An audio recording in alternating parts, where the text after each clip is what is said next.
안녕하십니까. 제3하늘 청정TV에 오신 여러분들을 환영합니다. 오늘은 라오 평여우라는 제목으로 여러분과 함께 하도록 하겠습니다.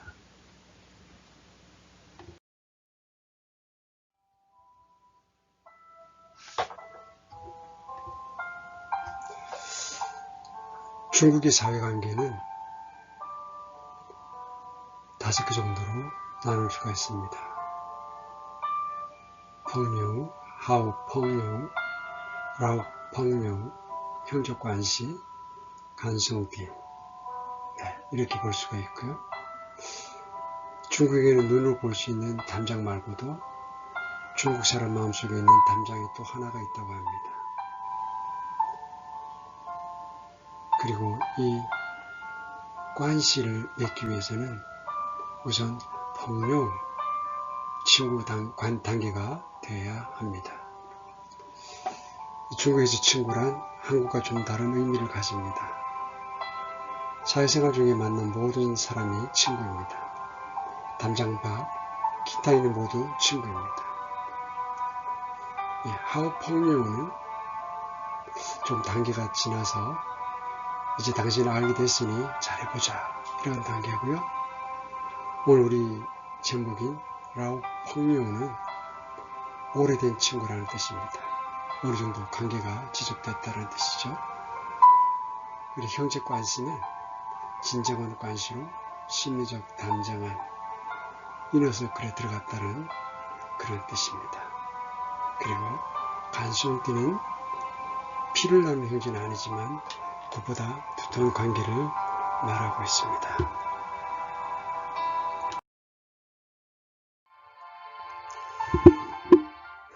중국과 미국의 하오 펑여우 관계에 대한 일화를 소개해드리겠습니다.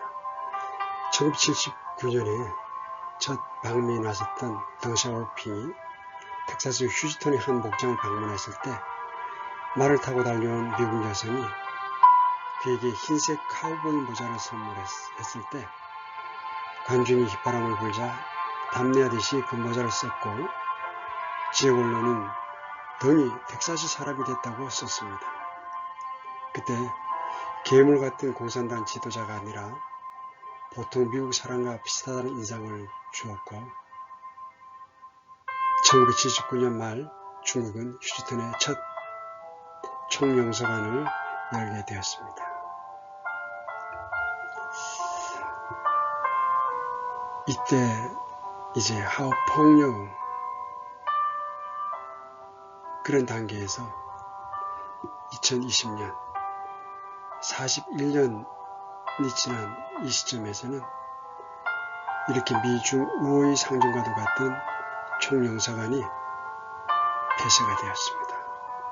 그 이유는 코로나19 백신을 훔치려 했다는 것이었습니다. 이제 미국은 중국 공산당 자체를 손들어 갑니다. 국무복무장관과 백악관 안보보좌관, FBI 국장 등이 입을 맞춘 듯 하고요. 이제는 시진핑을 주석이 아닌 공산당 총석이라고 부르고 있습니다. 이 말은 중국 전체 대표가 아닌 공산당 수장일 뿐이라는 의미이고요. 그리고 미국은 중국을 비난할 때마다 중국 공산당, 중군이라고 특정하고 있는 것을 알 수가 있습니다.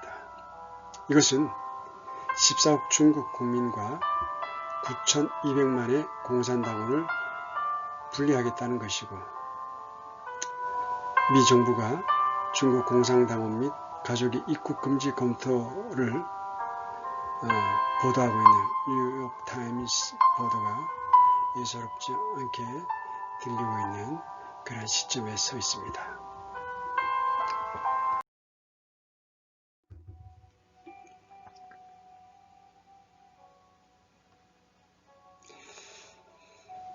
중국 공산당의 경우는 1921년 마오쩌둥과 13명이 함께 창당을 했고 그 당시 당원은 53명이었습니다.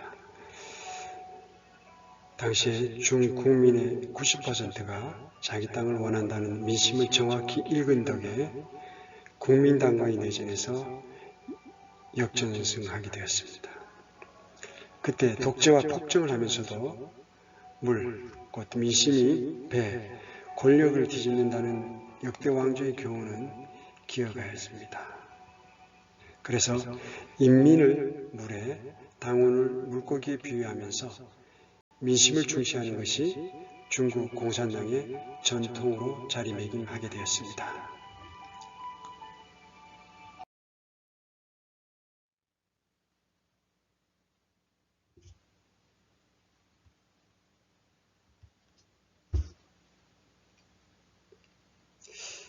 미국의 공산당에는 미국 공산당과 미국 혁명공산당이 있습니다. 미국 공산당은 미국의 마르크스주의 정당 중 하나로서 미국 사회당 내분 당시 코민테른 참여를 주장하는 일부 공산주의자들이 창당했고, 당원들이 1920년 1월 2일 소비에트 연방의 첩자로 몰려 70여 개 도시에서 노동자들과 함께 검거당하는 탄압을 받은 이력이 있습니다. 그리고 미국 혁명공산당은 미국의 공산주의, 마르크스, 레닌, 마오쩌둥주의 정당으로서 밥 아바키안이 현재 미국 혁명공산당의 당수이며 1975년에 창당하였습니다. 주간지 신문혁명, 과거 혁명적 노동자라는 제목인데요. 이것을 영어와 스페인어로 발행했습니다. 혁명신문은 당 창당 4년 후인 1979년에 창간되었습니다.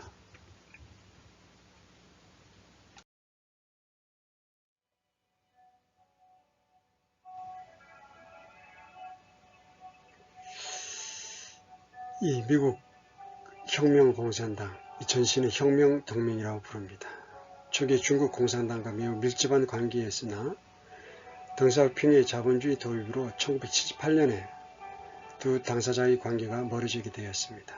이로 인해 미국 혁명공산당은 대규모가 탈당하였고, 덩샤오핑은 1979년 초에 방미하였을 때 미국 혁명공산당은 워싱턴 DC 등에서 당 의장 주도로 대규모 반대 시위를 열었고, 덩샤오핑을 암살하기 위한 테러리즘 조직을 하여 덩샤오핑을 암살하려고 하기도 했습니다.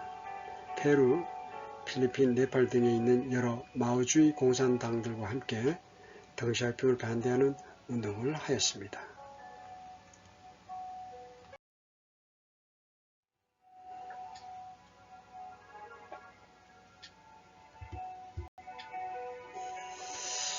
얼마 전 폼피오 국무장관은 중국 공산당의 행동을 바꾸는 것은 중국인만의 임무일 수 없다고 선언하였고, 우리가 중국의 변화를 유도해야 한다며 시진핑을 파산한 전체주의 신봉자로 규정하여 중국 공산당과의 결별을 선언하는 그런 일이 있었습니다. 공산당이 지배하는 중국을 정상국가로 인정하지 않겠다는 소리로 들리고, 우리가 중국을 개방시켜 프랑켄슈타인을 만들어낸 것이 아닌가 라고 했던 니슨 전 대통령의 40여 년 전 어록까지 인용한 바 있습니다. 넉 달 뒤로 다가온 대선용이라는 느낌을 주지만 대선으로 끝나지 않을 수도 있다는 것을 얘기했던 그러한 사실이 있습니다. 잘 아다시피 내년 2021년이 되면 중국 공산당 창당 100주년을 맞게 됩니다. 지금 공산당 지도부는 샤오캉, 편안하고 풍족한 사회라는 대국민 약속을 지켜야 합니다. 그런데 코로나19 사태로 경제는 최악, 그리고 지난 홍수, 샨샤댐 붕괴설도 퍼지고 있고, 이런 일들로 인해서 굉장히 어려움에 처해 있는데, 여기에 미국은 공산당과 국민을 떼어내고 지금 공격 중에 있습니다. 중국 공산당이 사면 초과와도 같은 이 위기를 어떻게 넘길지 매우 궁금하다 할 수 있겠습니다.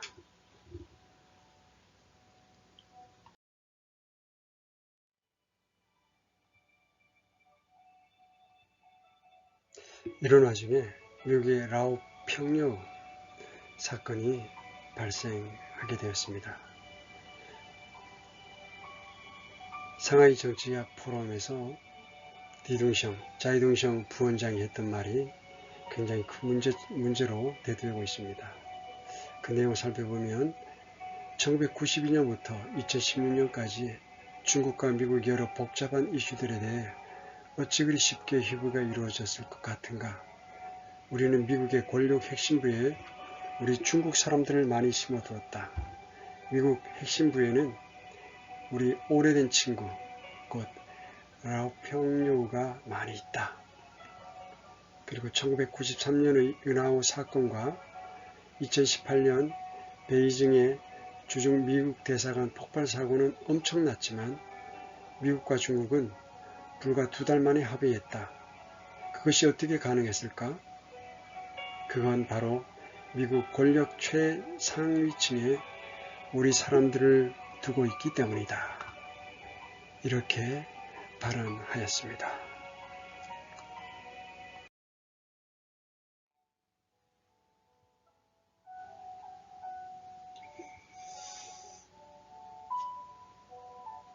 이 디둥성, 자이둥성 부원장의 내용을 좀 더 살펴보도록 하겠습니다. 이 디둥성, 자이둥성이 얘기했던 것은 미중이 쉽게 합의한 기간을 2016년까지라고 박은 것은 미국 민주당 정권을 의미하는 발언으로 보여집니다. 트럼프 행정부는 2017년 초 출입범을 했기 때문이죠.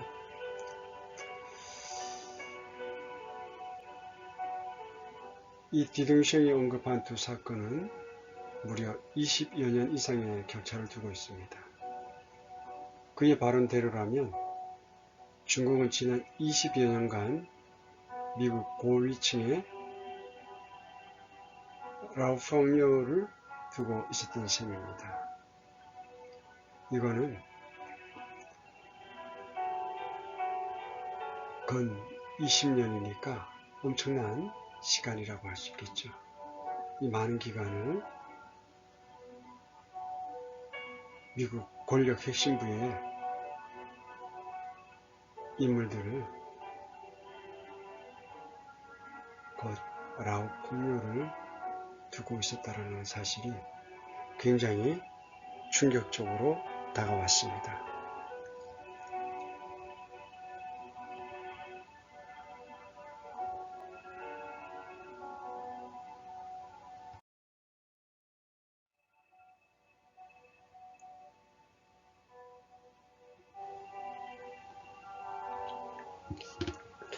우린 여기서 미 언론사의 라오평요에 대해서도 함께 살펴보도록 하겠습니다.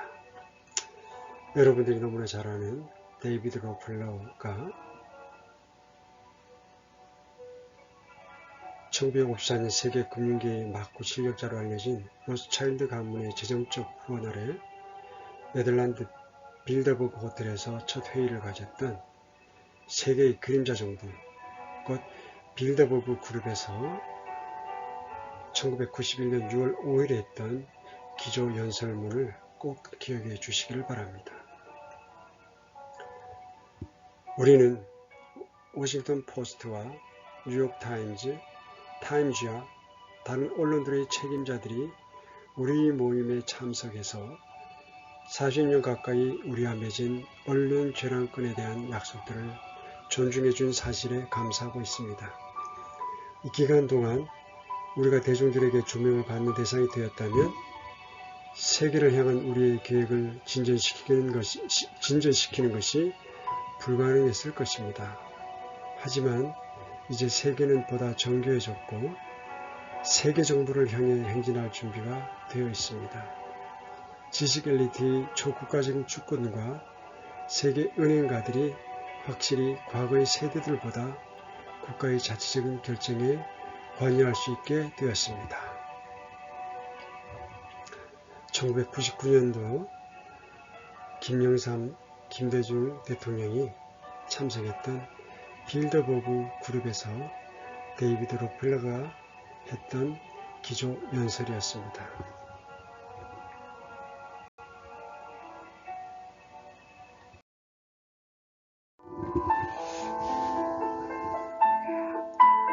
빌더버그 그룹은 공산주의 부흥에 매진해 왔습니다. 그래서 이 빌더버그 그룹을 세계 그림자 정부 정치적 킹메이커라고 부릅니다. 2차 세계대전 후에 유럽 통합과 범대서양주의 이 운동을 벌이던 폴란드 출신 정치인인 조제프 레팅어와 베르나르트 레오폴트가 이 사람은 네덜란드 왕자입니다. 전 나치 비밀경찰 SS 출신이고 빅터 로스 차일드와 함께 영국 로얄 처치 셀 석유회차의 주요 주주 그리고 임원이었습니다.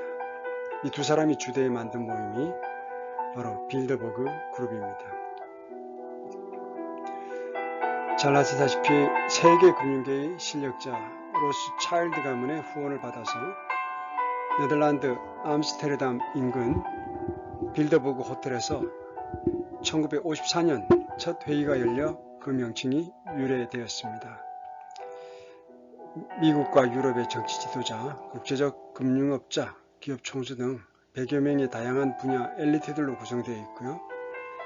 연례 비밀회의에 가족 동반은 불가능하고 언론 인터뷰 금지되어 있습니다. 뉴월드 오더, 신세계 질서를 위한 다양한 국제정치, 경제 문제를 논의하고 주요 정책 결정을 합니다. 철동 보안을 위해 3, 4일간 호텔 전체를 임대합니다.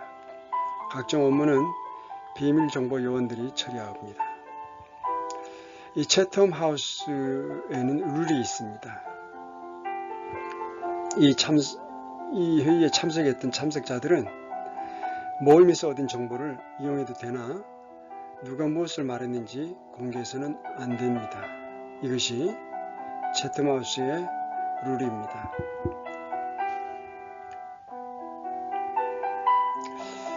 존 콜먼 박사는 이 빌더버그 그룹이 그 설립 과정에 실제로 영국 왕립국제문제연구소, 영국 군사정보부 M16이 깊이 개입되었다는 것을 얘기하였고요. 그 다음에 데니얼 S. 툴리는 2008년에 빌더버그 그룹의 진실이라는 책에서 빌더버그 모임을 세계의 그림자 정부로 정의했습니다. 혼란스러운 현실을 만들어내 인생의 항로를 스스로 결정할 인간의 권리를 앗아간다고 주장했습니다. 대통령과 총리, 글로벌 은행장, 최고급 장성들이 서로 어깨를 겹고 비밀스러운 회의를 하는 모습을 우리 구독자님들이 한번 상상해 보십시오. 이들은 전쟁을 수행하고 시장을 움직이며 유럽과 북미를 쥐락펴락하는 거물들로 대중 앞에선 공개적으로 하지 못하는 말들을 그 회의에서 거리낌 없이 하고 있습니다. 중요한 사실은 1999년대에 김영삼 대통령, 김대중 대통령이 이 빌더버그 그룹에 참석을 했었고요. 지금 라오 펑영과 관계가 되어 있는 중국 피허 중국 국가발전개혁위원회 부주임 시진핑 주석 경제교사였던 이 퓨어가 2014년에 이 빌더버그 그룹에 참석을 했었습니다.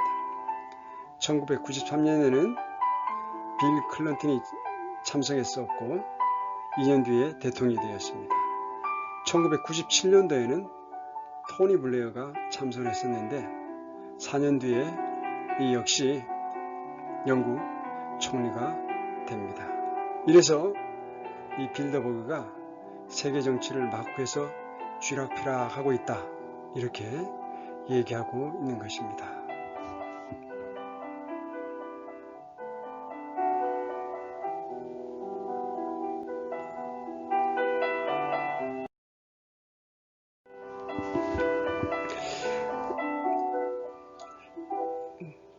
데니스 힐리 수십 년간 빌더버그 모임 회원이었던 영국 정치인입니다. 그는 2000년 가디언지에 단일 세계 정부를 구상하려 한다는 비판은 과장됐지만 그렇다고 완전히 틀린 말은 아니다. 빌더버그 참석자들은 전 세계가 서로 헛되이 싸우고 죽이며 수백만 명을 피난민으로 만드는 일을 영원히 계속할 수는 없지 않느냐는 공감대가 있다. 이런 점 때문에 전 세계 단일 정부가 수립되는 게 낫다고 느낀다. 이렇게 말한 바가 있습니다. 미국과 영국, 유럽의 서방 국가의 정부 요직에서 활동하고 있는 빌더버거들은 짜여진 계획에 맞춰 전쟁을 일으키기도 하고 국제정세의 불안과 갈등을 조성하고 권력을 행사합니다. 지난 30년간 역대 영국 총리 전원이 이 빌더버거 멤버였습니다. 1999년도에 이 장점인 중국 주석이 참석을 했었고 후잉 중국 외교부 부부상이 2011년에 같은 해인 2011년에 베이징 대학의 후앙 이핑 교수가 여기에 참석을 했었습니다. 이런 참석자들의 면면을 볼 때 우리가 중국과 관계된 이 빌더버그 그룹에 있는 멤버들과의 그 네트워킹에 대해서 한번 살펴봐야 될 것 같습니다. 이 속에 우리가 오늘 주제인 라오펑룡이란 관계가 어떻게 연계되어 있는지 구체적으로 살펴보는 것이 좋을 것 같습니다.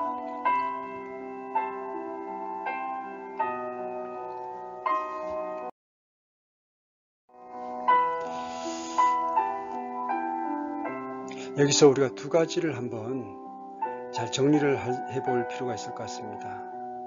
먼저 이 공산주의는 마르크스주의에 의해 노동자 계급이 억압자들에게 일어나서 폭력으로 혁명을 일으키는 사상을 의미하고 있습니다.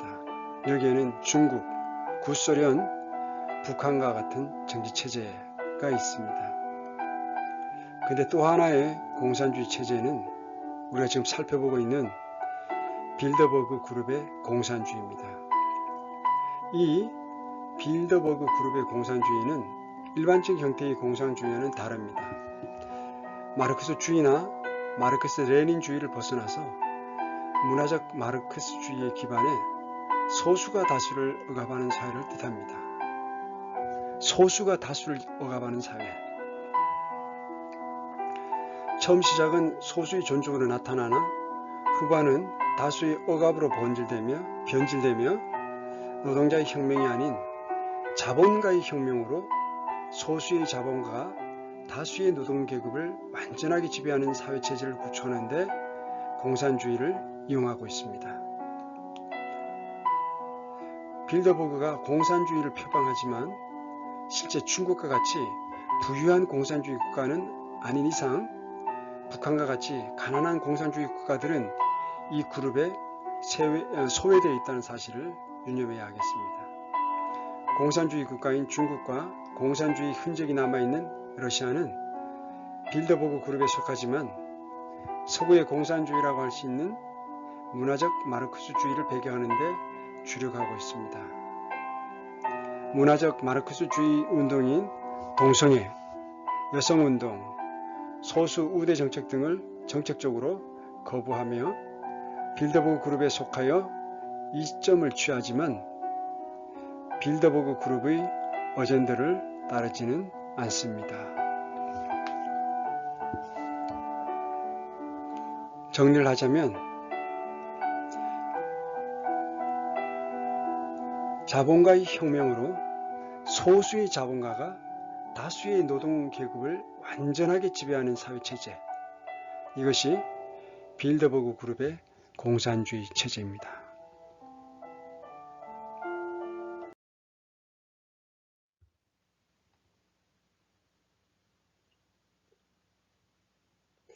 (1912년부터) 시작된 미국의 공산당, 그 이후로 많이 발전을 했습니다. 1970년부터 월가가 미국 정책에 강력한 영향력을 발휘하기 시작했고, 이에 중국이 월가의 많은 것들을 의뢰해오게 되었습니다. 그러나 2016년 트럼프 대통령이 취임하면서 월가를 통해 이득을 취할 수 없게 됐습니다. 왜냐? 트럼프는 월가의 통치를 받지 않는 대통령이었기 때문입니다. 월가는 미중 무역전쟁 때 중국을 도와주려 했지만 트럼프 대통령과의 갈등 때문에 월가가 자신들을 돕지 못했다고 실토하였습니다. 베이징에 있는 한 월가 유태인 임원 이야기가 있습니다. 그녀가 중국어를 자신보다 더 유창하게 하고 중국 시민권을 취득했을 뿐만 아니라 베이징 호적도 있다는 것, 또한 그녀가 베이징 중심가인 창안제의 맨션을 소유했으며 베이징에 돌아오면 자신과 차 한잔하자는 이야기도 했고, 월가 고위층에 있는 중국 내 폭로의 한 사례를 남긴 것이 있습니다. 이 강연 영상은 미국 폭스 뉴스 간판 터크 칼슨이 자신의 저녁 뉴스 방송에 기사로 내보냈고, 트럼프 대통령은 이 뉴스를 자신의 트위터에 게시물로 올렸습니다. 5만 8천 번 리트윗 되고 15만 개의 좋아요와 1만 1천 개의 댓글을 기록한 것입니다. 지금 우리가 잠깐 살펴보았듯이 1912년 미국의 공산당이 세워지고부터 많은 발전을 깨워오고, 또 거기에는 월가, 미국의 월가에서 많은 것을 주도했다는 사실을 알 수가 있습니다. 우리가 이렇게 역사적인 사건들을 살펴볼 때 미국의 월가, 그리고 그 월가를 어떤 세력들이, 어떤 인물들이 주축이 되어서 활동하고 있는지를 잘 살펴보아야 할 것입니다. 아까 전에 강연의 내용과 우리 로플러가 했던 그 빌드버그 회의에서 했던 그 말과 같이 모든 돈이 모이는 곳, 이권이 개입된 곳에는 항상 이 월가의 중심 세력들과 거기에는 빌드버그 회의에 140여 개국의 미국 전 세계 인물들, 그 인물들이 함께 모여서 이 세계에 대해서 함께 이슈들을 나눈다는 사실을 기억하시고, 우리가 이런 모임, 비밀회합, 이러한 것들에서 어떤 이야기가 나누어지는지 그런 것에 관심을 가지시고 이면사를 공부해 주시면 좋겠습니다.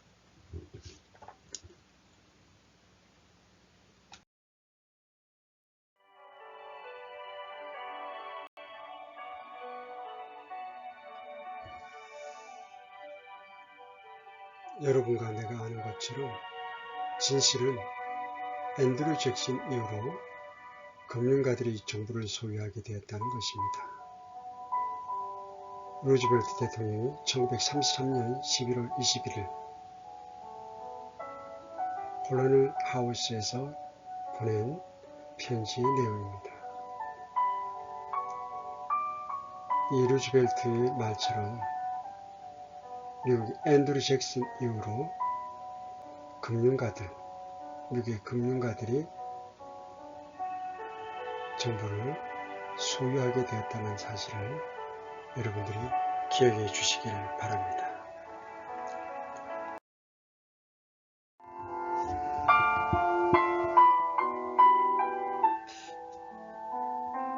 세계 금융 자본가 집단에 대해서는 우리가 그 역사와 그들의 네트워킹에 대해서 깊이 연구할 필요가 있습니다.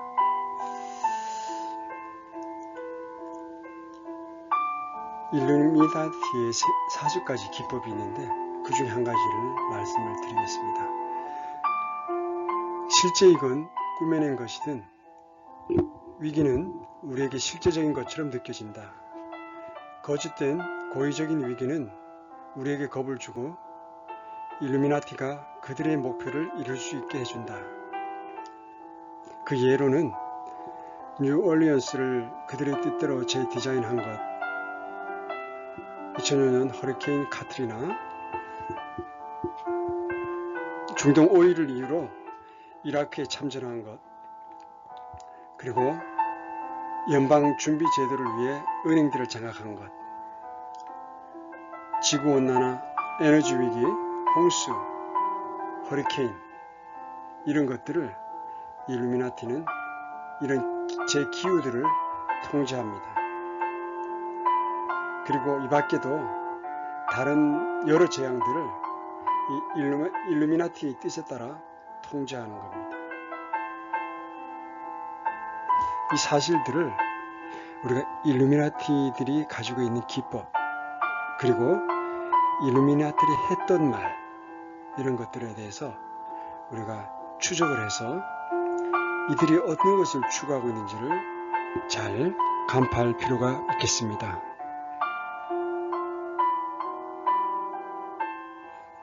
그 중에 로스차일드, 이 로스차일드가에 대해서는 더 깊이 있는 연구가 필요하겠습니다.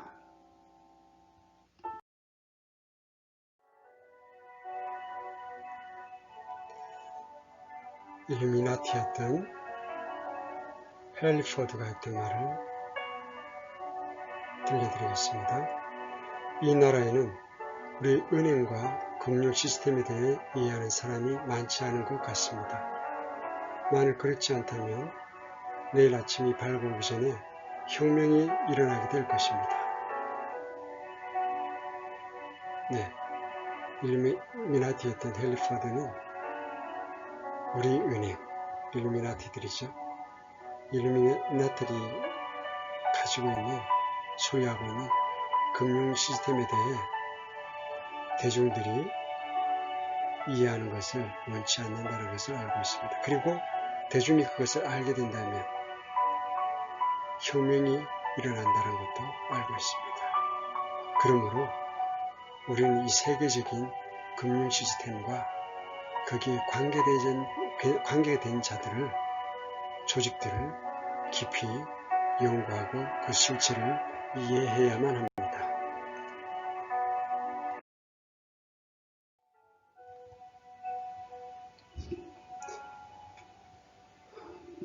수잉빙은 화폐전쟁에서 이렇게 말한 바가 있습니다. 모든 금융위기는 오래전부터 준비된 정확한 각본에 따라 발생하며 번쩍거리는 은행 빌딩은 하나같이 수많은 파산자의 희생 위에 지어진다. 이 파산자들을 양산해낸 자들이 누구이겠는가? 바로 세계 금융 자본가 집단이다. 토머스 제퍼슨은 진정한 적은 사설 은행가들이고 그들에게 통화 발행권을 줘서는 안 된다. 이렇게 말한 바가 있습니다.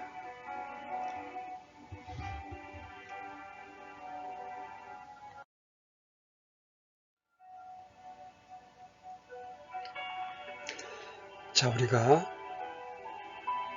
조금 전에 살펴봤던 그 내용을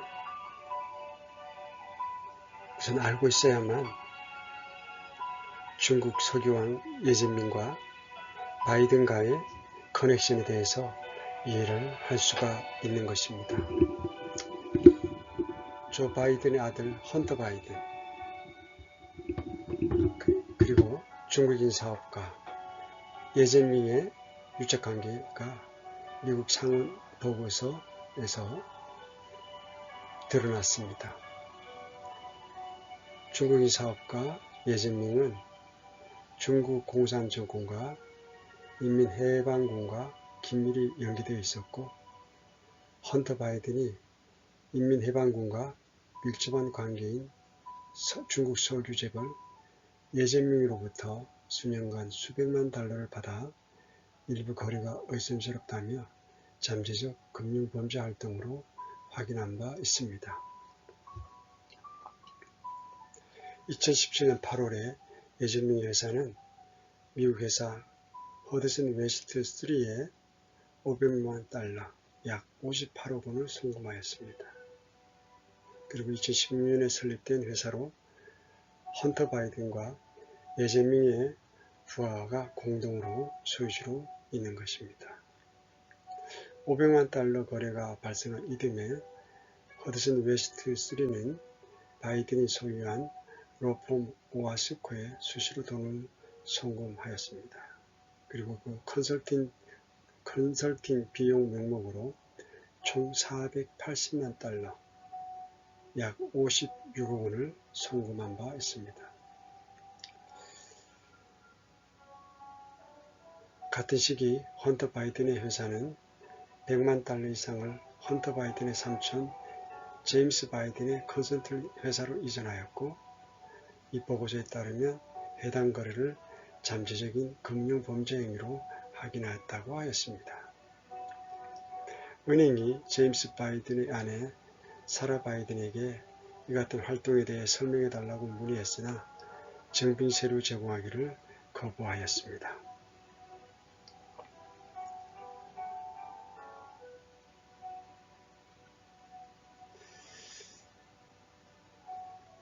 바이든은 예전명의 또 다른 부하 직원 패트릭 코의 부패 혐의 재판에서 그를 변호하기로 합의하였고,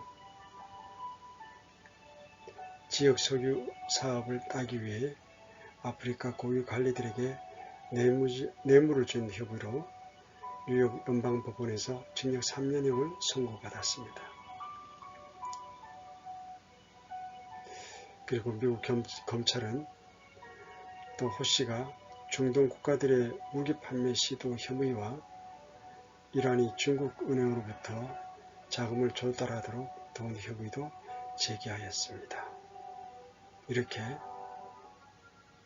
사회주의자 조 바이든과 그 아들 헌터 바이든, 그리고 중공 사업가 예전명의 커넥션이 밝혀진 것입니다. 중국의 라오 펑요우의 한 사례라 할 수 있겠습니다.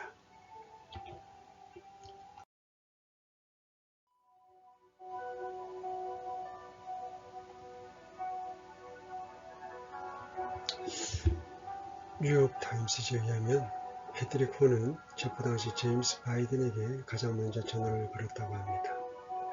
중국 사업가 이재명은 평범한 인물이 아니었고 한때 중국의 석유왕 록펠러로 불려졌습니다. 화신에너지공사는 명목상 사기업이었고 중국 인민해방군과 홍콩의 많은 고위 관료들을 임원으로 두었습니다. 그들의 해외 사업이 중국 정권의 전략적 목표에 부합하는 점을 공개적으로 인정하였습니다. 여기서 화신에너지공사의 장문성 CEO의 말을 들어보도록 하겠습니다. 우리는 정부의 정책을 면밀히 따르고 국가의 전략적 이익에 기여해야 합니다. 지난 몇 년간 중국 화신에너지공사는 중동 지역에서 정말 괜찮은 전략적 설계를 했습니다. 이 모든 설계는 정부의 전략에 부합합니다.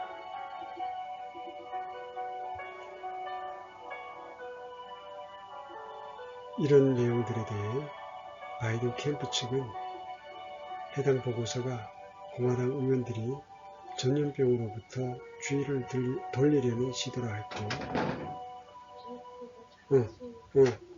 공화당 상원의원 미트 롬니는 해당 조사를 정치적인 운동이라고 불렀습니다.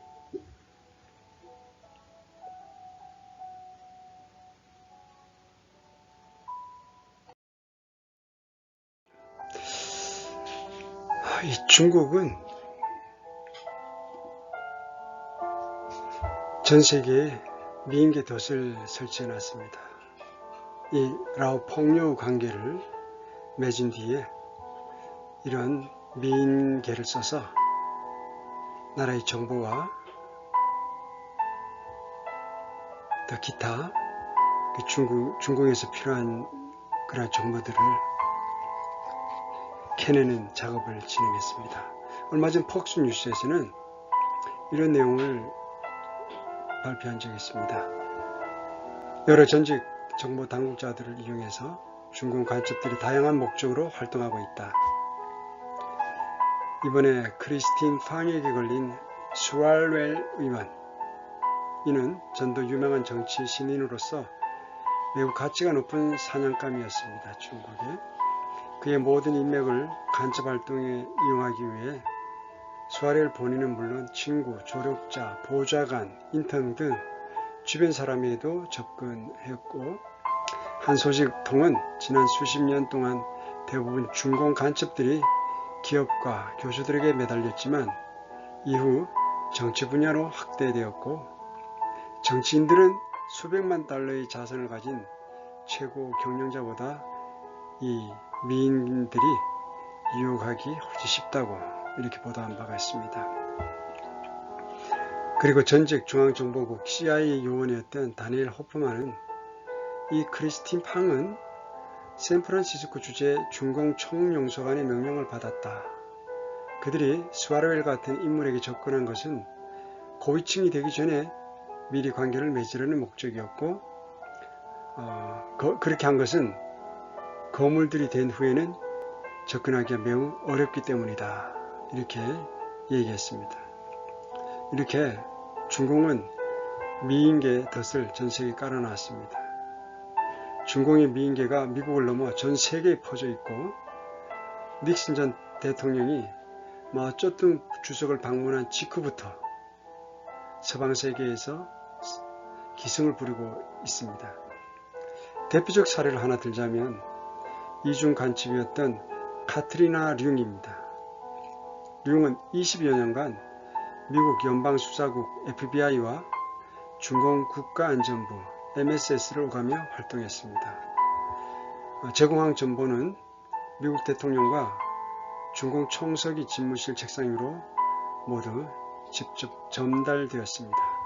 미국을 위해 일하는 것처럼 꾸몄으나 사실은 중공을 위해서 일한 것입니다.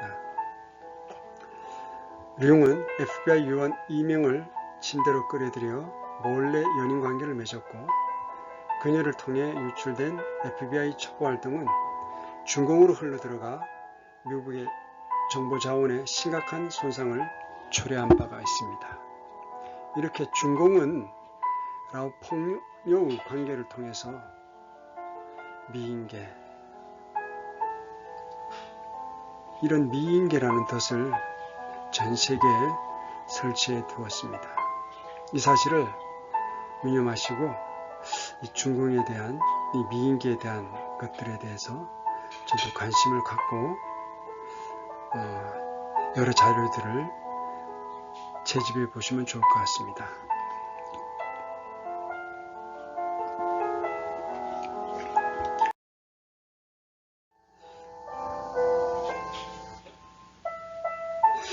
물론 이렇게 크리스틴 팡 존재가 미국 언론에 노출되면서 에릭 스왈웰은 캘리포니아 하원의회 의원은 구명성 땅에 떨어진 것은 불을 보듯 뻔한 현상이었고요. 미군 정보 전문가는 중공 정보당국이 표적으로 삼은 정치는 소수에만 그치지 않는다 했고, 미국 정치권에 이미 깊숙이 침투했을 뿐만 아니라 전 세계에 걸쳐 미인계의 덫을 깔아놓았다고 분석하였습니다. 이렇게 미국에 최소 수천 명의 중공 간첩이 활동하는 것으로 나타나 있습니다.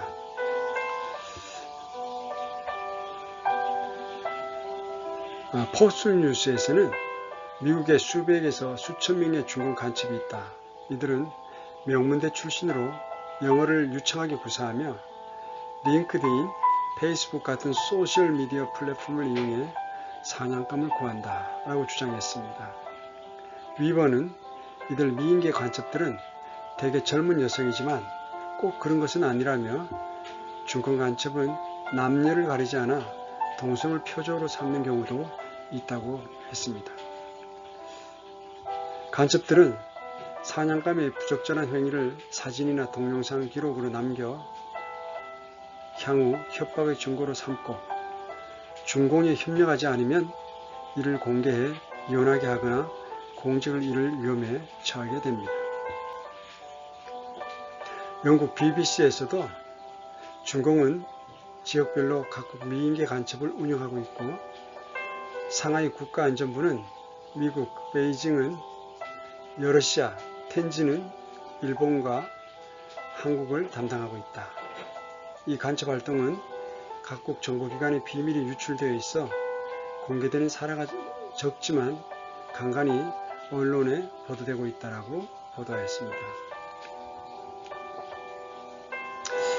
영국 M15가 밝힌 내용에는 중공이 미인기를 사용해 영국 기업의 컴퓨터 네트워크를 해킹했다고 발표했고 2008년 안보 당국자와 기업, 은행, 임원들에게 중공 간첩 활동의 위협이라는 문서를 발송을 통해 성관계 후 위협하는 방식에 주의하도록 당부하였다.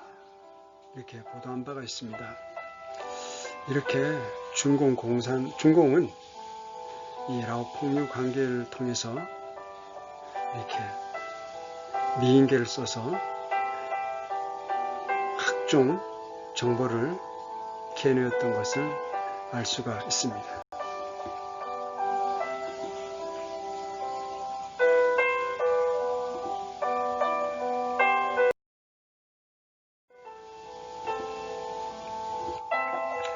이뿐만 아니라 중공은 통전부를 내세워서 자유세계 상대로 전쟁을 하고 있는데 이에 대해서 미국이 경고한 바 있습니다. 데이비드 스틸웰 미 국무부 동아시아 태평양 담당 차관보는 스탠퍼드대 후보연구소가 주최한 화상 토론에서 중공이 통일전선이라고 부르는 이 광범위하고 악의적 활동은 서구 개념으로는 정치적 전쟁이라고 밝힌 바 있습니다. 중공의 목적은 주요 각국의 정치적 결정과 사회적 담론에 대한 통제권 내지는 최소한의 거부권 획득입니다. 또한 그 추진 방식은 은밀하고 강압적이며 부패하게 만드는 시기다.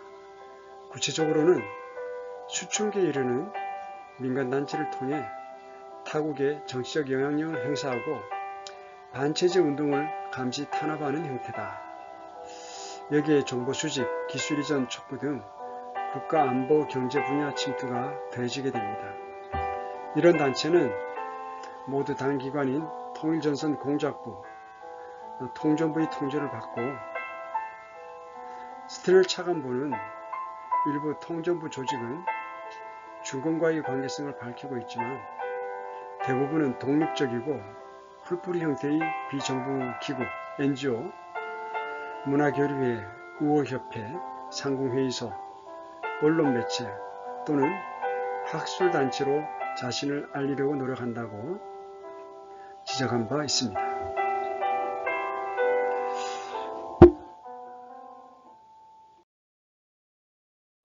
지난 11월 26일 뉴스위크지는 4개월간의 조사를 통해 미국 내 통전부 조직 약 600개를 발견했다. 스틸웰 차관보는 이들 단체에 미국 대학 수십 곳에 설치된 중국 공자학당, 중국인 유학생회, CSSA, 중국 민간기업, 미국 여러 주 지방정부와 협력 중인 단체들이 포함됐다고 밝혔습니다. 우리가 마주하고 있는 것은 우리 사회를 이용해 먹으려는 의도를 품은 불투명하고 거대한 중공 간부, 요원, 별개 조직들이 섞인 혼합체라고 지적했습니다. 트럼프 행정부는 이 중국 통정부 산하 단체들을 연이어 외국 대행기관으로 지정해 규제하고 있습니다. 이들 단체가 일반적인 언론, 교육기관이 아니라 미국 내에서 중공의 이익을 추구하는 정권의 대항기관으로 판단했기 때문이다. 그래서 지난 28일에는 국무부는 미 워싱턴에 본부를 둔 중국 화평통일촉진회 NACPU를 외국 대행기관으로 지정했습니다.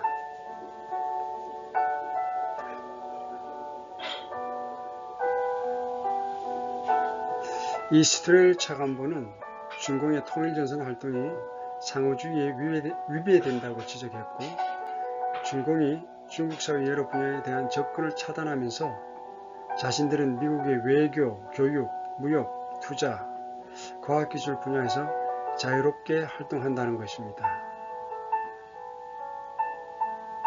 이어 통정부 조직을 외국 대행기관으로 지정하는 일이 우리 사회가 베이징, 이 중공 지도부에 의해 변형되는 것을 막기 위한 조치라고 설명했고, 중공의 상호주의, 투명성, 책임성을 촉구하기 위해 다른 국가도 미국의 조치를 따라달라고 요청한 바 있습니다.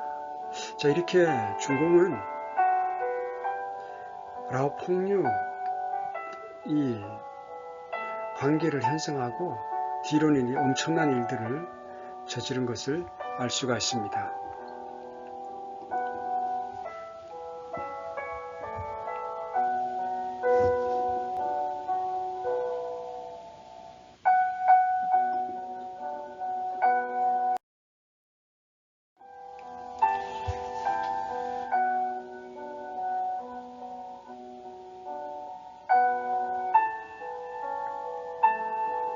우리가 이 라오 폭류 관계를 이해를 하려면 이 프리메이슨과 공산주의에 대해서도 기본적인 상식을 가지고 있어야 될 것 같습니다. 특히 이 아담 바이스하프트, 일루미나티의 창시자, 1776년 5월 1일 날 일루미나티를 창시했는데, 이 아담 바이스하프트를 반드시 기억해 두어야 합니다. 그리고 그가 한 말에 대해서도 연구를 통해서 그가 한 말을 잘 기억해 주신 것이 필요할 것 같습니다. 그는 이렇게 말했습니다. 우리의 비밀을 밝힌다. 우리가 유일무이한 종교를 가진 척 했던 것은 기독교를 비롯한 모든 종교를 없애기 위해서이다. 목적은 수단을 정당화한다는 것을 기억하라. 사악한 자가 악한 일을 할 때 수단과 방법을 가리지 않듯 현자도 선한 일을 하기 위해서는 모든 방법을 강구해야 한다. 이는 비밀 결사에 의하지 않고서는 달리 이루어질 수 없다. 이 교단의 특별한 목표는 기독교를 말살하는 것이고 모든 시민 정부를 전복하는 것이다. 자, 프리메이슨, 일루미나티, 공산주의자들이 무엇을 하려고 하는지 이 짧은 글 속에 다 함축이 되어 있는 것을 알 수가 있습니다. 전 세계가 이 라오 폭류 관계 속에서 프리메이슨, 일루미나티, 공산주의 이란 어젠들을 실현해 나가고 있다는 사실을 기억해 주시기 바랍니다.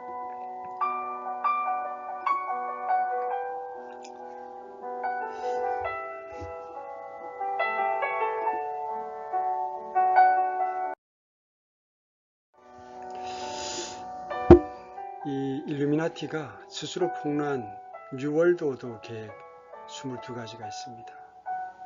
그 중에서 몇 가지 중요한 그러한 발언들을 소개하도록 하겠습니다. 오랫동안 사회주의자로서 대통령 후보로 나섰던 노만 토마스가 했던 말입니다. 미국인들은 결코 의도적으로 사회주의를 택하지는 않을 것입니다.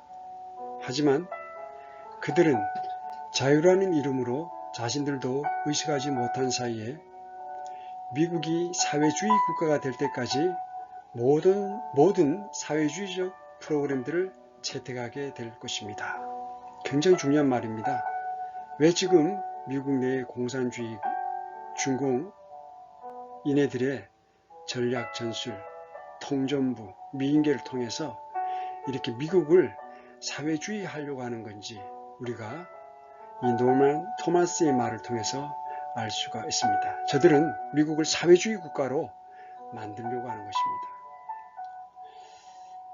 것입니다. 윌리엄 제너의 말을 또 기억을 해보겠습니다. 1954년 상원의원이었습니다.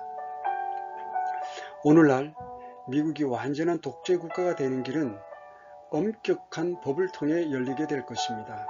이는 의회나 대통령이나 국민들도 깨닫지 못하는 사이에 진행될 것입니다.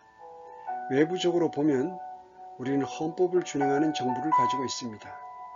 하지만 내부적으로는 또 다른 정부의 형태인 관료 엘리트들이 정부와 정치 시스템을 움직여 왔습니다. 이 윌리엄 제너가 했던 이 내부적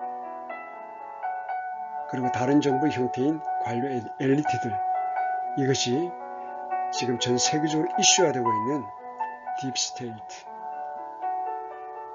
이 딥스테이트들인 것을 알 수가 있습니다. 그림자 정부, 세계 단일 정부 수립을 목표로 하는 자들을 말합니다.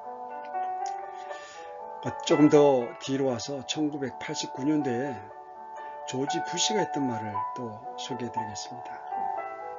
궁극적으로 우리의 목표는 소련의 사회주의를 새로운 세계의 질서로, 세계정부 체제로 받아들이는 것이다. 뉴 월드 오더, 이 신세계 질서 체계를 받아들이는 것이다. 아마도 미래의 세계 질서는 진실로 국가들이 한 가족처럼 존재하게 될 것이다. 그래서 나온 말이 지구촌, 우리 지구촌 한 가족이다. 이런 개념을 우리가 미디어를 통해서 세뇌시키고 있는 것입니다. 너무나 잘 알고 있는 미하일 고르바초프가 1987년도에 했던 말입니다.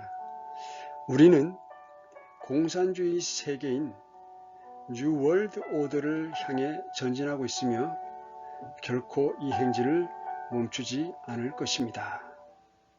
자, 고르바초프가 1987년 했던 말입니다. 저들이 추구하는 것은 명확합니다.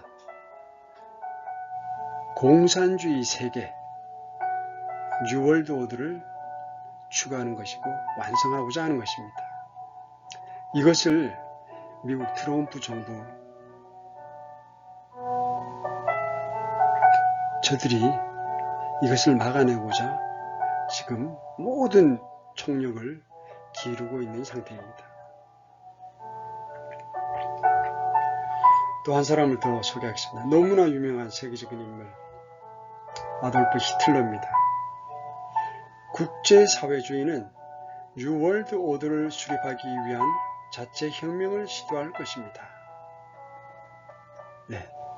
히틀러도 그가 추구했던 것이 뭐냐? 바로 뉴 월드 오더를 수립하기 위한 것이었다는 것이죠.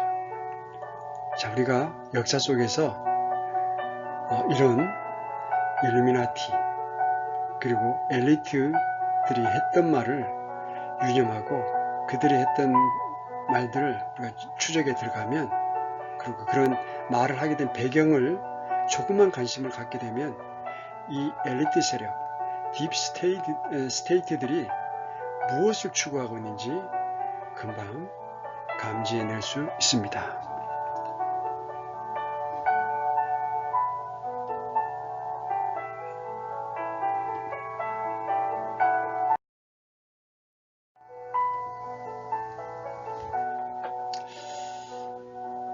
자, 이제 이렇게 국제적으로 사회주의화가 가속 페달을 밟고 있습니다.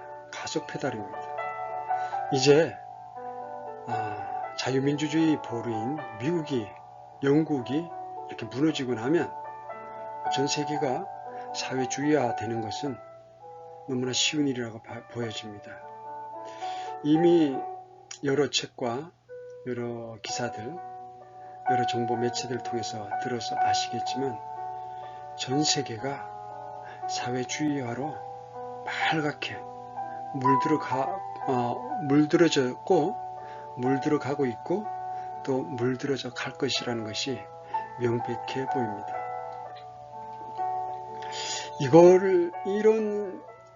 이럴 것이라는 것을 미리 예견한 한 분이 계십니다.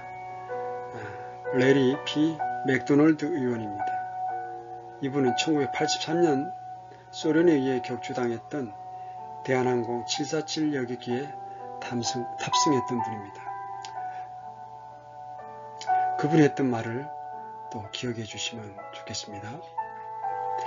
록펠러와 그의 동지들은 공산주의와 자본주의가 한 장막 안에서 공존하며 완벽하게 통제되는 세계 단일 정부를 추진하고 있습니다. 이게 음모로 이론이라고요? 물론 그럴 수도 있습니다. 나는 지난 수세대 동안 국제적인 영역에서 상상할 수도 없는 악한 의도를 가진 이런 음모가 진행되고 있다는 확신을 가지고 있습니다. 네, 이렇게 맥도널드 의원이 공산주의와 자본주의가 한 장막 안에서 공존하고 있다. 그리고 그들은 세계 단일 정부를 추진하고 있다. 명확하게 성경 요한계시록에 예언되어 있던 말씀과 동일한 발언을 했습니다. 83년 이후로 지속적으로 이 국제적 사회주의화는 가속되었고 지금은 이제 마지막을 향해서 달리고 있는 중입니다. 이 사실을 기억해 주시기 바랍니다. 이렇게 국제적 사회주의화를 위해서 중국이 라오 펑여우 관계를 계속 맺어온다는 것을 알 수가 있고요. 이 맥도널드 의원이 밝힌 바처럼 공산주의와 자본주의자들, 이 엘리트들은 적이 아니라 같은 한 집단 세력이라는 것 알 수가 있습니다. 그래서 우리가 세계사, 정치사 모든 것을 볼 때 단세포적인 그런 생각을 하면 안 될 것 같습니다. 공산주의와 자본주의, 이 대립 각도는 누군가의 손에 의해서 좌지우지된다라는 것 누구겠습니까? 바로 일루미나티, 프리메이슨, 딥스테이트 세력이라는 것을 우리가 금방 알 수가 있습니다. 이렇게 세계 역사를 뒤돌아보면 진실을 외쳤던 분, 진리를 외쳤던 분, 팩트를 외쳤던 분은 일루미나티에게서 처참하게 죽어간 것을 우리가 알 수가 있습니다. 저들은 그들의 비밀과 그들의 어젠더가 사회에 대중들에게 알려지는 것을 원치 않습니다. 그것을 자꾸만 이곳저곳에서 발설하고 다니고 또 그들의 비밀을 대중에 알린 사람은 암살시키는 것이 그런 암살이 자행되었다는 것을 우린 너무나 많은 증거들을 가지고 있습니다. 자, 국제적 사회주의와 미국 지금 불법 부정선거, 한국의 불법 부정선거, 이것을 이런 맥락에서 이해하지 않고는 정확하게 우리가 이 현상에 대한 답을 내릴 수가 없습니다. 자, 그래서 항상 일루미나티, 프리메이슨, 그리고 국제 금융 집단들, 금융가 집단들, 이렇게 가진 자들, 소위 말하면 이 프리메이슨의 최상층부에 있는 33도에 있는 이러한 거기에 앉아있는 자들, 그리고 빌더버그 같은 비밀 해압에 참석하는 자들의 행로를, 언행을 집중해서 연구할 필요가 있겠습니다.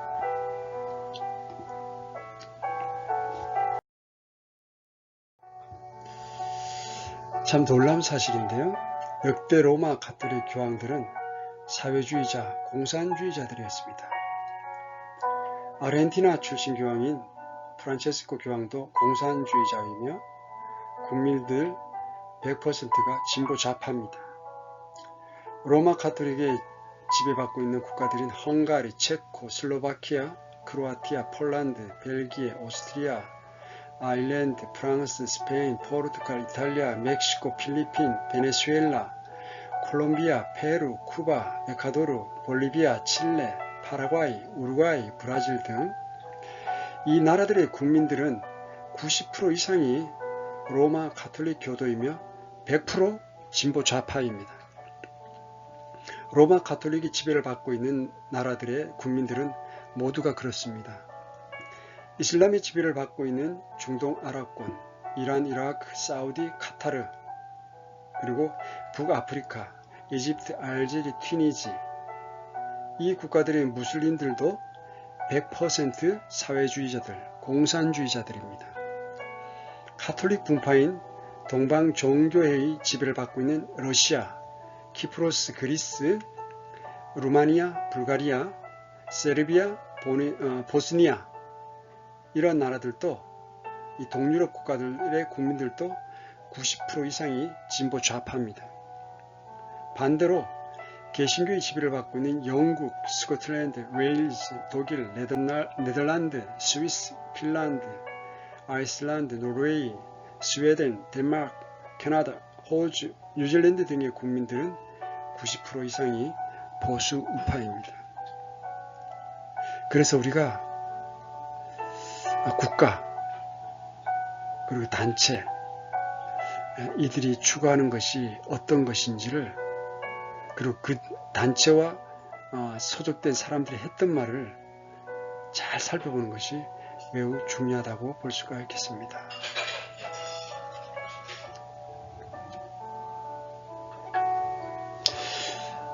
이렇게 우리가 앞에서 살펴봤지만 전 세계가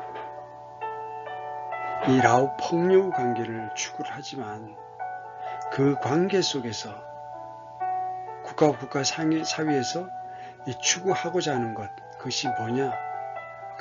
바로 그 포인트는 전 세계의 사회주의와 공산주의와 전체주의화로 우리가 보는 것이 이 현 시대를 정확하게 볼 수 있는 그런 눈을 가지게 되는 첩보라고 생각을 합니다. 시간이 되시면 이 말씀드렸던 사회주의, 공산주의자들, 우리가 로마 가톨릭 이런 주의자들이 추구하는 것이 무엇인지 깊이 연구해보는 시간을 가졌으면 좋겠습니다.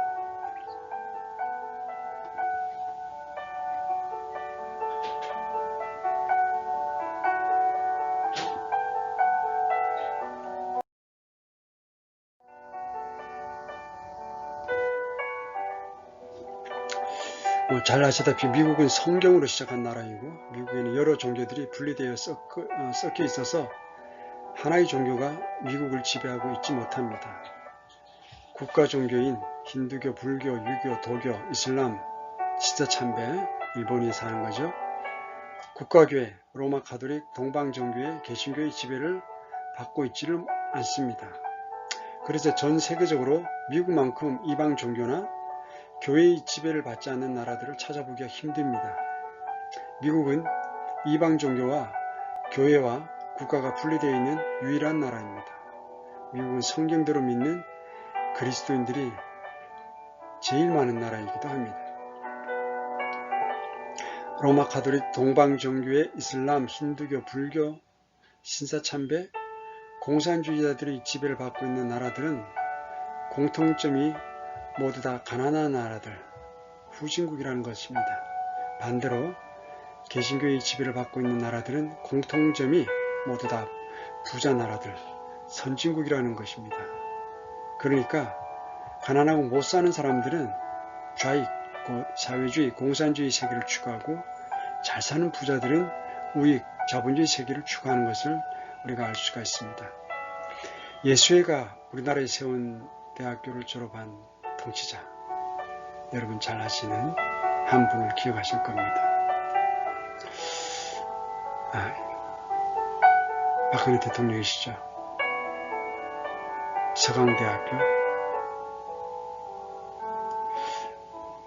교황과 만났습니다. 프란시스코 교황과 만났죠. 2014년 8월에 2014년 10월에 또 직접 로마 교황청까지 방문해서 교황을 단독 면담한 바가 있습니다. 자, 여기서 어떤 얘기들이 오갔을까요? 자, 사회주의자 이 프란시스코 교황, 개인적으로는 우리 박근혜 대통령이 아마 이 사회주의화 되는 것을 아마 반대하지 않았을까. 저는 개인적으로 그런 생각을 하고 있습니다. 이 교황이 추구하고 있는 것, 일루미나티 세계적인 딥 스테이트들이 추구하고 있는 이 전 세계의 사회주의화, 이것을 예스라고 대접하지 않은 그 이유가 탄핵의 한 사유가 아니겠는가, 그런 생각을 개인적으로 하고 있습니다.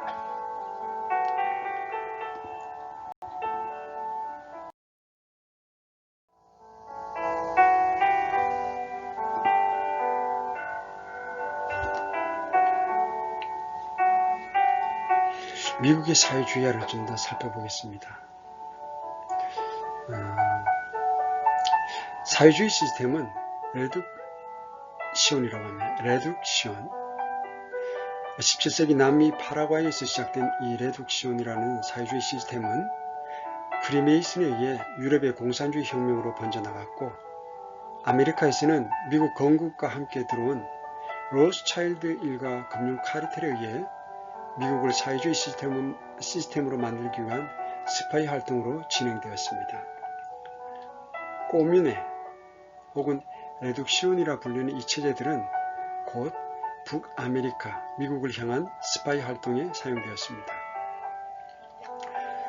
이 증언은 참으로 중요한데, 왜냐하면 이 레둑시온 체제, 곧 로마의 공산주의 체제가 지금은 미국에서 FBI, CIA, NSA에 의해서 수행되고 있기 때문이다.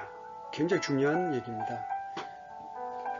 이 레둑시온 체제, 로마의 공산주의 체제가 미국에서 FBI, CIA, NSA에서 수행되고 있다는 것이죠.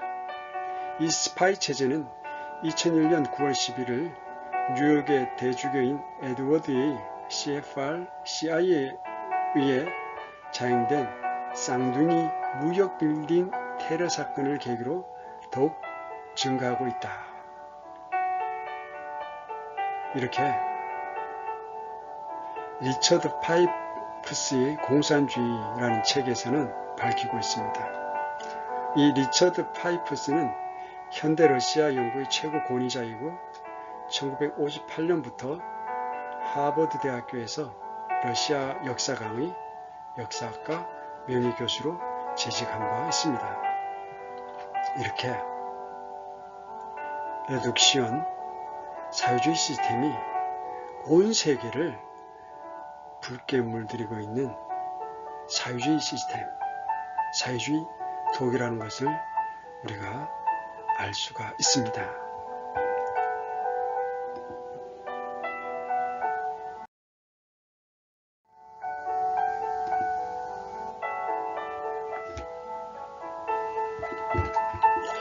러시아 공산주의 혁명 세력과 미국 월가의 금융 엘리트들은 한 목적을 이루기 위해서 연합해서 활동하는 로마 바티칸의 제수이트 하부 세력들이라는 것을 알 수가 있습니다.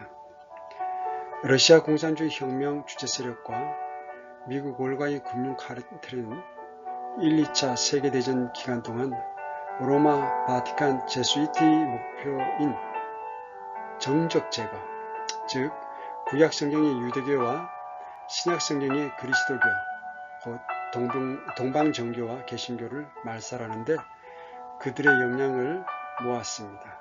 이들 유대교와 동방정교 루터교들은 중세 암흑시대 사회주의 봉건체제로 회귀하는데 가장 걸림돌이 되는 세력이기 때문입니다. 1933년 조지타운 대학의 제수이트 에드먼드 윌시는 그들이 33도 프리메이슨인 프랭클린 루즈벨트로 하여금 러시아의 피정부, 곧 소비에트 정권을 승인하도록 유도하였고, 미국은 곧 월스트리트의 말타 기사단, 로스차일드의 금융 엘리트 세력을 말합니다. 이 말타 기사단을 통해서 소비에트 정부의 지정 지원을 시작했습니다. 이것은 제수이트의 숙련된 협조자인 조셉 스탈린으로 하여금 러시아 정교회와 수많은 개신교 세력에 대한 피해 숙청을 감행하도록 한 힘이 되었습니다. 또 제수이트는 공산주의 창시자가 유대계 프리메이슨이라고 속이면서 트렌트 공의회에서 결의한 유대인 문제 최종 해결이라는 과업을 히틀러에게 이행토록 지시했습니다. 그 결과 유럽과 러시아에서 제수이트의 튜토닉 기사단, 즉 나치 친위대의 SS의 손에 수많은 유대인 대량 학살이 자행되었던 것입니다. 2차 대전이 종식될 즈음에 수백 명의 나치 지도자들은 바티칸 제수이트의 도움을 통해 그들의 사회주의 체제의 기원지인 남아메리카로 도주할 수 있었습니다. 역사 속에서 자본주의 금융 카르텔과 사회주의 혁명 세력은 로마 바티칸의 지령 아래서 함께 일해왔고, 앞으로 역사에서도 헤켈리안 변증법의 진면목을 보이면서 계획된 갈등을 유도하려 할 것입니다. 바로 로마 바티칸이 지배하는 세상, 곧 뉴월드 오더, 신세계 질서, 즉 온 세상의 중세 암흑 시대를 해결하는 목적을 이루기 위한 이 작업은 현재 진행형입니다.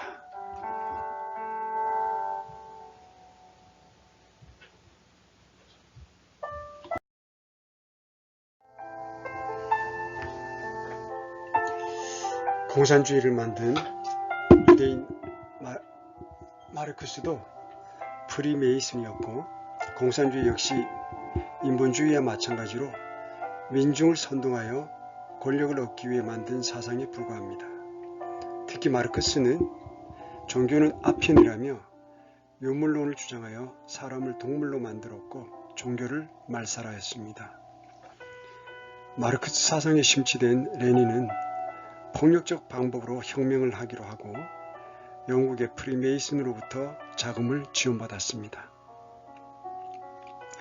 당시 영국과 미국을 장악했던 프리메이슨은 왕정체제를 유지하고 있는 러시아가 미국의 남북 전쟁 등에서 자신들의 일을 계속 방해하자 러시아를 전복시킬 음모를 세웠습니다. 프리메이슨들은 러일 전쟁에서 전세가 불리했던 일본에게 거액을 불려줬고, 일본군이 전함을 구입할 수 있게 해 전쟁에서 이기게 하였습니다. 미국의 프리메이슨 지도자들은 레닌에게 거금을 지원해 혁명이 성공하게 하였고, 혁명 이후에 사유재산은 몰수되고 자유는 빼앗겼으며 종교도 금지되고 권력은 독점돼 장기 독재가 실시되고 중산층이 몰락해 특권층을 제외한 모두가 빈민이 되었으니 과연 누구를 위한 공산혁명이겠습니까? 스탈린 같은 독재자는 자기 국민을 4천만 명이나 죽였는데도 누구 하나 말릴 수도 없었습니다. 인본주의와 공산주의 모두 듣기에는 좋으나 이들을 도와 혁명에 성공하면 돌아오는 것은 노예 같은 삶이었습니다. 현대의 프리메이슨은 신세계 질서라는 사상으로 세계 정부를 실현하려고 하고 있습니다. 나라 사이에 국경이 없어 관세도 없고 비자도 없고 전쟁이나 분쟁도 없어 천국 같은 세상이 되리라 기대하지만 경제 주권을 국제기구에 넘기고 군사 주권과 정부 권력을 세계 정부에 이양하면 바로 가혹한 폭정이 실시돼 사유재산이 몰수되고 자유를 잃으며 종교도 금지되고 몸에 전자칩을 삽입해 감시당하는 공산주의보다 더 심한 노예 같은 삶을 살게 될 것입니다.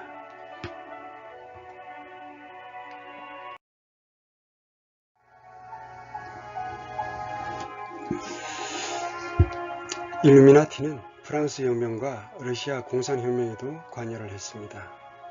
바이스 하우프트는 1830년에 이미 인간과 신에 대한 개념을 만들어 프리메이슨 철학의 근간으로 삼았습니다. 이 사상은 후에 니체가 받아들여 체계화시킨 후 세상에 발표했고, 이는 다시 파시즘과 나치즘의 근간이 되었습니다. 일루미나티 프랑스 활동을 보면 범법자로서 망명해왔다는 점을 강조한 파리 범법자 동맹이 있었고, 그 산하 조직으로는 공산동맹이 있었습니다. 특히 칼 마르크스와 프리드리 엥겔스는 프랑스로 유학 와 있다가 이 조직에 가입했습니다. 당시 공산주의는 일루미나티 회원들 가운데서도 혁명적인 경향의 사람들이 선호하는 용어였으며, 공산주의라는 용어가 널리 알려지게 된 것은 칼 마르크스와 프리드리 엥겔스가 공산당 선언을 발표하면서부터였습니다. 일반적으로 러시아 공산혁명은 황제 니콜라이 2세가 노동자와 농민을 너무 탄압하고 돌보지 않은 나머지 굶주림을 못 이겨 일어난 자연 발생적인 반정부 폭동이었고, 그것이 공산혁명으로 연결된 것이라고 알려져 있으나, 여기에는 프랑스 혁명과 마찬가지로 그 진실은 따로 있습니다. 실제로 1814년 러시아가 나폴레옹 군대와 전쟁을 할 때 파리를 점령한 러시아 장교들은 이곳에서 일루미나티 사상과 접하게 되었습니다. 귀국 후 이들을 중심으로 러시아에는 두 개의 프리메이슨 종단이 탄생하게 되었습니다. 바로 북극성 종단과 남극성 종단이 그것인데, 당시 이들은 수많은 부호들과 상류층 사람들을 입단시켰습니다. 실제로 삼면작전을 저술한 얀 코자크는 공산혁명 당시 러시아에는 세 개의 세력이 있었다고 전하고 있습니다. 첫 번째는 러시아의 황제 차르의 권위를 박탈한 임시정부가 있고, 두 번째는 이를 뒤에서 조종하는 수많은 프리메이슨 계열 조직 중 하나인 브나이 브리스. 이 브나이 브리스는 1882년도에 창설된 종단입니다. 셋째는 행동대라고 할 수 있는 조직폭력배가 그 세력들이었습니다. 이 중에서 전체를 통솔하는 세력은 역시 비밀 조직이었습니다. 영국군 첩보장교 출신으로 프랑스 혁명과 러시아 혁명 전문가인 존 콜먼 박사는 1997년 그의 저서인 The Community of 300에 대해서 프랑스 혁명과 러시아 혁명의 주요 공격 목표는 기독교였으며, 레닌, 트로츠키, 케렌스키 배후에는 이러한 충격적인 사건들을 완전히 조종할 수 있는 능력과 수단을 가진 강력한 조직이 있었다고 밝히고 있습니다. 실제로 임시정부의 우두머리로 사회주의자였던 알렉산더 케렌스키는 브나이 브리스 단원이었으며, 조직폭력배들의 중심은 사회민주노동당의 블라디미르 레닌이었습니다. 한편 이들은 러시아 공산혁명에 가장 앞장섰던 순수 공산주의자들로 구성된 임시정부파에 대해서는 일단 혁명에 성공한 후 대부분 숙청 또는 유배를 보냈으며, 이후 레닌파가 권력을 인계받아 악정을 시작했습니다.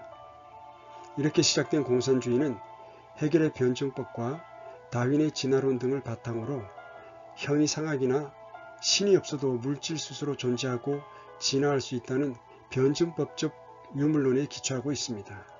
유물론은 정신세계를 일체 부정하고 종교, 양심, 도덕, 기존의 가치 등을 전면 부인하고 오직 혁명 사상을 전파하며 동물적으로 잘 먹고 잘 살면 된다는 주의인 것입니다.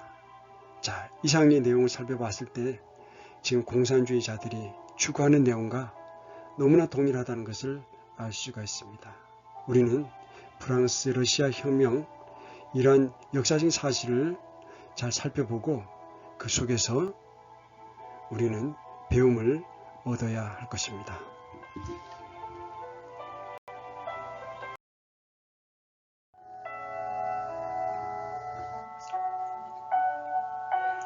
기독교 파괴를 목표로 조직된 단체가 일루미나티입니다.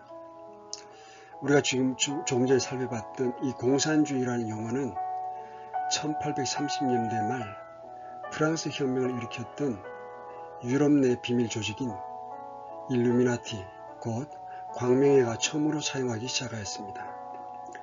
이 일루미나티는 프리메이슨의 한 지파로서 18세기 후반 독일의 바바리아 지방의 한 대학에서 창설됐습니다. 이 조직의 창시자인 아담 바이스 하프트는 1748년 유대인 교수의 아들로 태어났습니다. 그는 대학 재학 중 많은 책을 읽었으며 특히 프랑스의 루소 같은 이의 철학 사상에 심취했는데, 그때 그는 기독교 교리에 대해 회의적인 사상가들이 있다는 것을 알게 되었습니다. 그는 1772년부터 모교인 잉골슈타트 대학에서 종교철학과 주임 교수로 재직하면서부터 색다른 사상을 주창해 많은 사람들로부터 인기를 얻은 후 프리메이슨의 조직법을 모방 발전시켜서 이 일루미나티 조직을 만들었던 것입니다. 당시 일루미나티는 기독교 전통에 따른 모든 제도에 반항하면서 자유사상을 불러일으킨 철학적 비밀단체로서 특히 예수회와 수천 년을 이어온 비밀 조직인 프리메이슨을 모방해 엄격한 동제와 비밀 엄수를 강조했습니다. 잉골슈타트에서부터 시작된 이 조직은 대단히 빠른 속도로 확산되어 1779년에는 바바리아 지방을 완전히 장악하고 유럽 각지로 퍼져나갔습니다.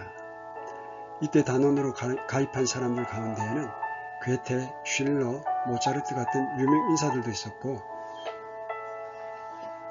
심지어는 바바리아의 왕 요셉 2세까지도 단원이 될 정도였습니다.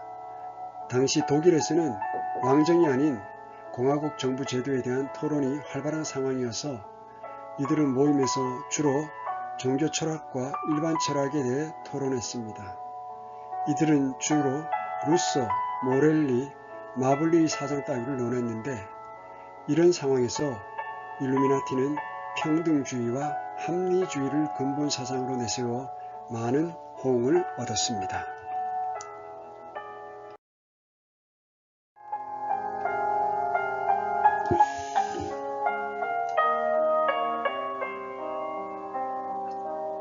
일루미나티의 모토는 자유, 평등, 박애입니다.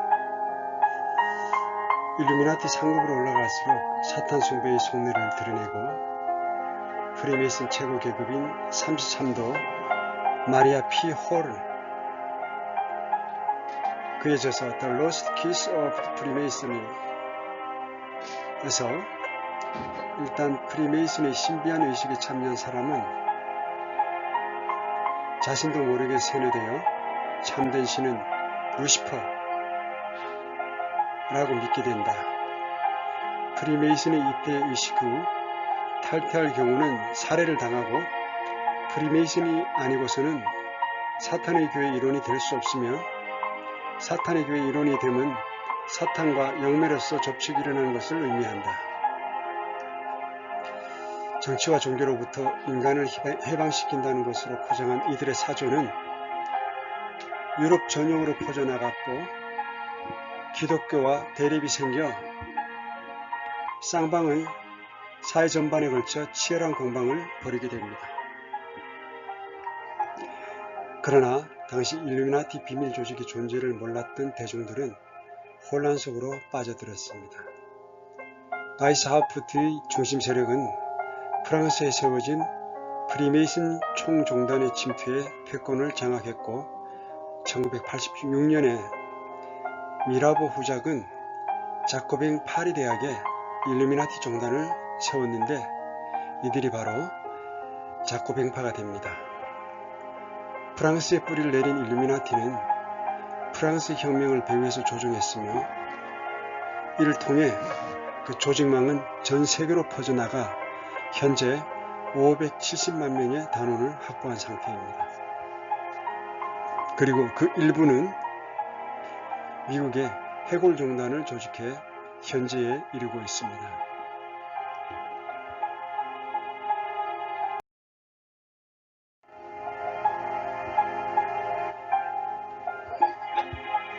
또 하나의 세력, 글로벌리스트에 대해서 살펴보도록 하겠습니다. 이 글로벌리스트는 악한 어둠의 세력, 그 배후의 중심에 있는 인물들로 미국 민주당과 그 배후 세력들과 수많은 언론사의 돈을 지원, 미국 대선에도 개입한 수많은 팩트 정황들이 나오고 있습니다. 빌 게이츠를 비롯한 일루미나티 선봉장이며 엄청난 돈으로 전 세계를 통합하여 인류를 말살하고 조종할 목적으로 전 세계를 뉴월드 오더의 그들만의 세상으로 만들려고 엄청난 돈을 부어 세상을 정복하려는 사상의 소유자들을 일컫습니다. 미 대선 부정의 배우인 조지 소로스는 좌파 우파 양쪽에 돈을 들였습니다. 길거리 폭도들인 BLM과 앤티파를 통해 아래로부터의 압력을 행사하고 그들 모두를 회전문처럼 감옥에서 풀어주는 검사들에게도 자금을 지원했고, 폭도들의 석방을 돕는 것은 소로스의 돈을 받은 검사들이며, 검사들은 폭력범들이 구속됐을 때 범죄를 반복하도록 돕기도 했습니다. 뉴월드 오더 사회를 재건하기 위해서는 먼저 현 체제를 무너뜨려야 한다는 점을 아는 이들의 한결같은 열망이 이어져 왔기 때문입니다. 그들은 폭동과 폭력을 상대로 법을 무력화시킬 것이고, 길거리의 혼돈을 통해 정직하고 공정한 선거를 약화시킬 것이 있기 때문에 불법 이민자들의 대부분은 민주당에 표를 주는 경향이 농후했고, 억만장자들이 혼란을 조성하는 단체들의 자금을 지원하고 있습니다. 조지 소로스의 이데올로기는 극좌파 조직들, 곧 마르크스주의 운동가들에 기반한 급진 좌파 성향의 조직과 운동가들, LGBTQ 어젠더를 지원하고 있고, 이들의 전체적인 생각은 가정과 교회를 파괴시키는 것입니다. 개개인이 국가 권력에 저항할 수 없는 사회로 가는 초석을 깔기 위한 것이고, 교회, 가정, 지역 공동체의 같은 것을 없애기만 하면 국가가 더욱 능률적으로 사람들을 통제하는 신이 없는 유토피아로 발전해 갈 수 있다고 저들은 믿고 있습니다. 글로벌리스트들의 이 생각은 사탄적이고 마귀적이고 악마적인 것입니다. 이 사실을 꼭 유념해 주시기 바랍니다.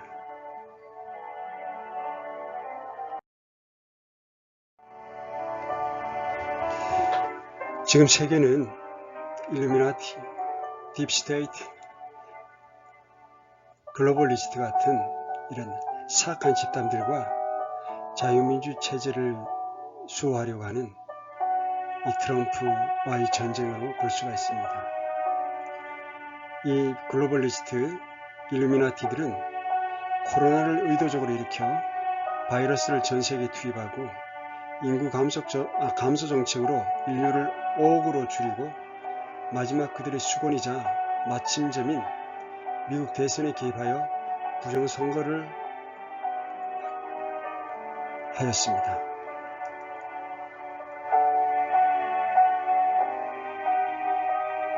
프랭클린 루즈벨트 대통령이 얘기했던 것처럼 이 미국을 정복하면 전 세상은 이 일루미나티, 그들에 의해 쉽게 통제되고 인류를 위협하고 조종할 수 있기 때문인 것입니다. 이 사실을 우리가 잘 알고, 우리는 이 사악한 사회주의자들, 전체주의자들, 우리 뉴스에서는 드러나지 않는 저들과의 영적 전쟁이라는 사실을 꼭 유념해 주셔야 될 것 같습니다.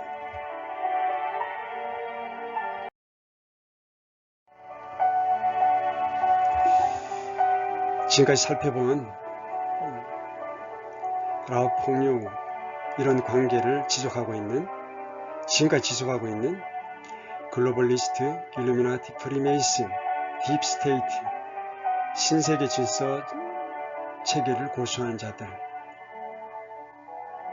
그림자 정부주의자들, 이 모든 자들은 세상을 저들이 어젠더를 실행해 나가는데 철저하게 어젠더를 숨기고 전 세계민들을 노예화시키는데 모든 매스컴을 장악하고 거짓 정보와 역정보, 거짓 뉴스들을 이런 뉴스 매체와 언론 매체를 통해서 세상에 수도 없이 쉴 사이 없이 쏟아내고 있습니다. 그것은 거짓말쟁이 아비인 사탄, 루시퍼의 아들이기 때문에 이들은 전 세계인들을 속이는 것입니다. 그러나 에이브러함 링컨이 얘기했던 것처럼 어떤 사람들은 언제나 속일 수 있으며 그리고 모든 사람들이 어떤 때는 속지만 모든 사람이 항상 속는 것은 아니다. 그렇습니다. 모든 사람이 영원히 항상 속는 것은 아닙니다. 여기서 다시 한번 프랭클린 루스벨트 대통령의 말을 우리가 한 번 더 기억을 해야 될 것 같습니다. 세상에서 일어나는 모든 정치적인 일은 우연이란 있을 수 없고 오직 계획을 했기 때문에 일어나는 것이다.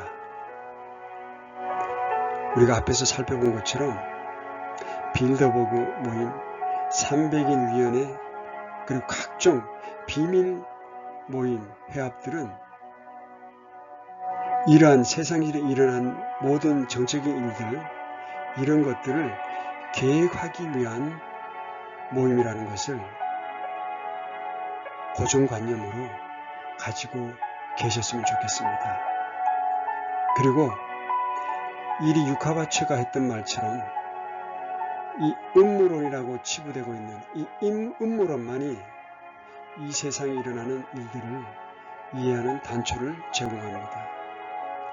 음모론은 거짓이 아니고 참을 오히려 거짓이라고 말하는 저들의 음모일 수 있다는 사실을 잘 아시고 음모론에 대한 선입견을 버리시고 음모론에 대해서 연구를 하시고 그 속에서 진실과 진리를 발견하는 여러분들이 되었으면 좋겠습니다.